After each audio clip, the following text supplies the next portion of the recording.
I live in Texas, and there are no Revolutionary War sites within traveling distance. And with no plans of moving outside Texas, and thereby free of the restraint of ever wondering if I will send a class field trip to a Revolutionary War site, I decided to have some fun with this assignment. What I discovered was that the Marines' first amphibious assault was a victorious one, and it was in 1776, and it was not on U.S. shores.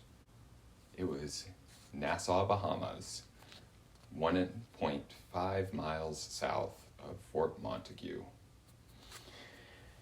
Commodore S.A. Hopkins commanded a modest little fleet composed of his flagship Alfred, the ships Columbus, Cabot, Andrew Doria, Wasp, Hornet, Fly, and the Providence.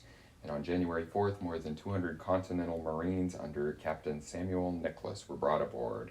With orders from the Naval Committee to hit Virginia, Hopkins' fleet left the Delaware Bay in February 1776, but they passed right by Virginia. A collision with the Fly forced the Hornet to port in Charleston, South Carolina, but the rest of the fleet sailed for the Caribbean. March 1st, they stole 2 British sloops with an eye toward seizing powder and cannons for the Continental War effort from Fort Nassau and Fort Montagu. On New Providence, they sailed March 2nd. The Marines covertly loaded into the British sloops, hoping to land unsuspected, but Fort Nassau opened fire, and the Continentals fell back. March 3rd, the Marines plus 50 sailors landed 1.5 miles south of Fort Montagu.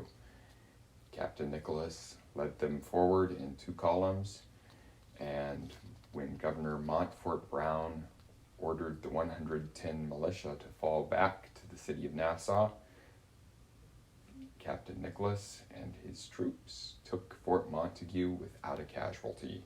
Commodore Hopkins offered to respect property and persons of the city if they surrendered. And figuring what they wanted, Governor Montfort Brown snuck the stores of gunpowder aboard the HMS St. John's, which then sailed that night for St. Augustine, Florida, and the safety of British control. March 4th, Governor Brown surrendered Fort Nassau without firing another shot. The Americans had secured 88 cannon and 16,500 shells of shot. Governor Brown later recounted in a letter written November 4th, 1776, that he had saved 162 barrels of powder from the Continentals, and that they took him hostage and allowed him no comforts. The Continentals took him, his secretary Babbage, and the South Carolina mandamus counselor Irving with them when they sailed out March 21st. Governor Brown was later swapped in Connecticut in a prisoner exchange with the British Army and General Howe for Major General William Alexander, otherwise known as Lord Stirling. Of course, the American perspective is of a victorious first amphibious landing of the Continental Marines. The Bahamas' political perspective might be said to be different.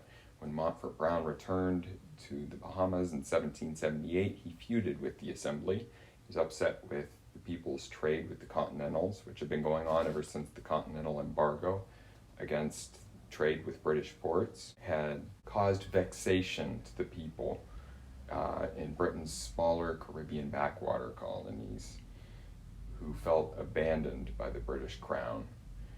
Citing that trade as evidence, Montfort Brown accused the people of encouraging and inviting the Continental action at Fort Montagu in Nassau in March 1776. The Assembly countered with a charge of incompetence, citing his actions that day as cause for the loss of Fort Montagu and Nassau.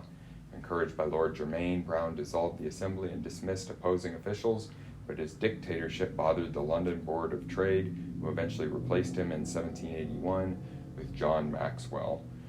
But the upheaval and the back and forth continued and eventually resulted in revolution in the Bahamas themselves. According to Expedia, Fort Montagu is a popular beach spot. It has a beautiful view of Nassau Harbor. Constructed of native limestone, it is the oldest of the three remaining forts on the island, and if you are there, it is free to visit. On the 16th of April 2019, the National Museum of the Bahamas and the Antiquities Monuments and Museums Corporation, or the AMMC, signed a Memorandum of Understanding with Public-Private Investments Limited to sustain and restore heritage sites in the Bahamas. The 20 years previous, such care had been solely the purview of the National Museum of the Bahamas and the Antiquities Monuments and Museums Corporation. The pictures and video I've seen are all quite gorgeous.